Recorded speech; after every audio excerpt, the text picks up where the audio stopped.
So, the big five networks, we all know what they are if you're in the United States anyway. They're some of the easiest networks to obtain without having to really pay anything. All you have to do is get a digital antenna by today's standards, and you're golden. You should have them and most of their spin off channels. The question is, where the heck is the programming? And the answer is pretty simple. I mean, it's mostly on streaming. And if you're not a streamer, like I'm not, then you're kind of out of luck as far as programming's concerned, because most of these channels are Wasteland. I'll give a couple of exceptions to Fox, because Fox seems to have the most robust lineup that I've seen out of the different schedules that I've checked. But CW, ABC, CBS, and NBC, all their programming just bleeds together. I tune into CBS for Wheel of Fortune and Jeopardy. I used to do that when I was a kid when my grandmother tuned in. May she rest in peace. Passed away in '04. Can't believe it's been as many years as it has, but it was a beautiful time. Anyways, I restarted that tradition recently because I've gotten extraordinarily bored with modern content. I don't know about the rest of you. Modern content kind of sucks. I'm not saying it's all terrible. You know, there's probably something out there that you love that maybe I don't, but I don't like really any of it. Any of it that I've seen, it's either reboots of stuff that completely misses the heart of the original and the soul and the creativity, or it's something original that has the stupidest gimmick that I think I've ever seen in my life. There's a show, there's a sitcom, I think it's a sitcom about people who date ghosts. Yeah, so there's that, and then there's Young Sheldon, a spin-off of Big Bang Theory, which is already fairly controversial, but at least Big Bang Theory felt like a traditional sitcom, whereas Young Sheldon, I'm not entirely sure what its situation is. It seems to still be doing okay. I guess it's still running. It's still got a fan base. The funny thing is, people whine about Big Bang all the time, but it regularly, whenever it is in syndication or is rebroadcast somehow, it tops Nielsen, you know, and it tops Nielsen in streaming, that's for sure, for HBO Max and things like that. So it's got a fan base clearly. I don't know what the deal is. I'm not a huge Big Bang Theory fan. I don't think it's as good as other sitcoms, but there's no denying it feels like a sitcom should. It absolutely, the sets, the characters, it feels like a sitcom. It's debatable whether or not it's a very good one. It just depends on who you ask, really. But there's nothing that feels like that on these major networks. Nothing at all. I keep looking and looking through their channel guides and nothing. Because it's either simulcast, where they've got new stuff that premieres there and then it goes on to streaming same day or next day, or it's just on streaming. And that really sucks, because these networks have potential. Yes, people go to these networks for live sports and local news, but, I mean, we would like to see some original programming. And I know what some of you are going to say, but Koopa, they've got MeTV, they've got Laugh, they've got all of these, they've got MyTV, they've got all of these spin-off networks where they can show reruns of old sitcoms, but they don't premiere any new ones on them. I wonder why that is. I mean, they're accessible by antenna and cheap cable and cheap satellite or whatever. The cheapest options you can get those channels, but they don't have anything new. And even when they do have something new, I mean, not that those spin-off networks do, but when the original networks have something new, like I said, it's based on a gimmick or some sort of weird political thing. It's not really based on something for general audiences to, you know, more adult comedic audiences. It's just weird or bizarre because it has to have some sort of hook, because it's like, oh yeah, we've seen 500 Seinfeld clones, you know? Not that there are really that many, but you can't really clone something as successful as Seinfeld, I tell you. I think Everybody Loves Raymond tried to. Shots fired. Um, anyways, there's really nothing. I mean, what is there? Can somebody point out to me what I'm missing here? Because I don't know. I genuinely don't know.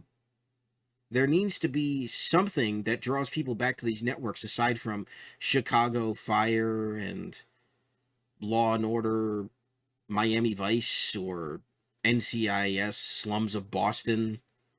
That sort of stuff has been played and played. Bachelorette Uruguay. It's been played to death. It's been played to absolute death. Gooder Doctor. I mean, they're gonna do billion spin-offs of that show, I guarantee you. Hammerhead Shark Tank, maybe. It's all the same stuff, and there's no variety. There's certainly no family programming aside from maybe, I don't know if ABC still does Wonderful World of Disney or if they've just completely given up on that. But I've often suggested bring back Saturday morning cartoons. What's wrong with bringing back Saturday morning cartoons? I think Saturday morning cartoons are great. For especially for kids. I'm not saying particularly for me because I'm 30, almost 31 years old at this point, but if you want audiences on these networks, which I'm sure they do, I'm sure that they wouldn't mind the extra, the extra views and ad revenue, but they're just a wasteland right now. I mean, it's all predictable programming. The only reason to tune in is your local sporting events. That's it. That's really all she wrote. That's where the majority of their money comes in, because it sure as heck ain't news. I know people watch the news, but they don't watch it like that. They'll tune into an NFL game or an NBA game or an NHL game or an MLB game or even even an MLS game or women's lacrosse or kids Foursquare. I don't know. I'm just rattling sports off my head. My point is, these networks need something that draws people the way that they used to. And the fact they haven't even really tried to make that, the last genuine effort for that was Last Man Standing. And for those of you who don't know, it got marred in political controversy because it went in the other political direction as opposed to what is the norm. And so ABC canceled it and punted it over to Fox. It was a tremendous success on Fox. It had a full run on Fox. And then Disney ended up buying Fox, go figure. So really, it comes down to poor decision making. These networks don't seem to be run by people who want viewership. They seem to be run by people who are so obsessed with streaming that they'll dump everything on streaming that's remotely interesting, and just ignore the broader crowd of people who still watch this stuff. I hear it all the time. Oh, cable's dead, or satellite's dead, or internet TV is dead, broadcast TV is dead. No, they're still getting ratings. Might be an older audience, but they're still getting ratings, and that's still money in their pocket. So the whole simulcast thing, like what they'll usually do with The Simpsons, they'll broadcast a new episode and then they'll put it on Hulu. It'll either be next day or same day. I don't know if they've changed it, but it used to be next day from what I remember. But most of them, like CBS stuff, will end up on Paramount Plus. And I think usually that same day. So they simulcast it, which I'm fine with. That just means that if you're not subscribed to a streaming service, you might as well call them streaming services, but if you're not subscribed to a streaming service, then you can get that program. And it's a win-win for everybody. I don't see really how anybody loses, other than they might not get as big of a TV audience as a streaming audience. I personally don't use these services. I don't use Peacock. I don't use Paramount Plus. I don't use Disney Plus or Hulu. I don't use any of them, except for Pluto TV and Tubi, because they're free and they feel like traditional TV networks. And, with ads and everything. And they've even got cool bumpers. So it feels right at home for this old school millennial. But the new stuff, I couldn't give a crap. I don't care. It's all bland. I saw they did a show where apparently it's a sitcom. I don't know what qualifies as a sitcom anymore, where people date ghosts, like previous century ghosts. Why does that sound like a cartoon, like a bad cartoon? I don't know. Maybe it's good. I think it's a CBS thing. Might be an ABC thing. I don't know. I can't keep up. But that's the point. Whenever they do something new, it's always got to be around some sort of weird gimmick, like dating ghosts, or your grandmother's sister fell in love with your little brother, like something weird and gross like that.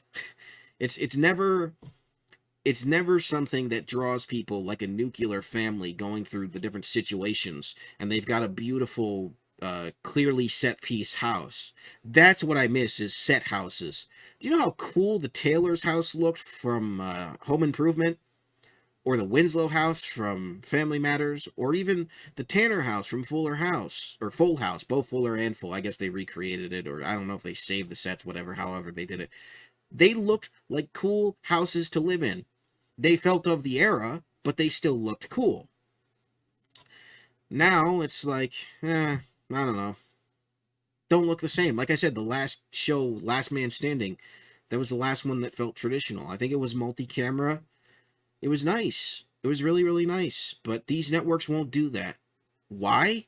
Oh, you could say a million reasons down below. You can write in the comments what you think.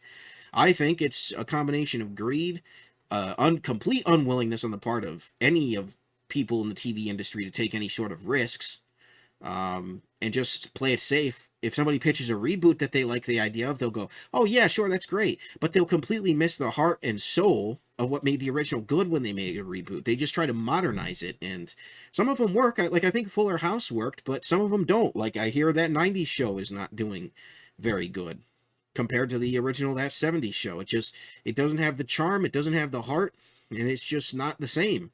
It's done by people who may have appreciated the original, but they didn't get the original like the original writers did. So they're just trying to mimic that, and they're trying to modernize that and bring in modern issues, and it just doesn't work.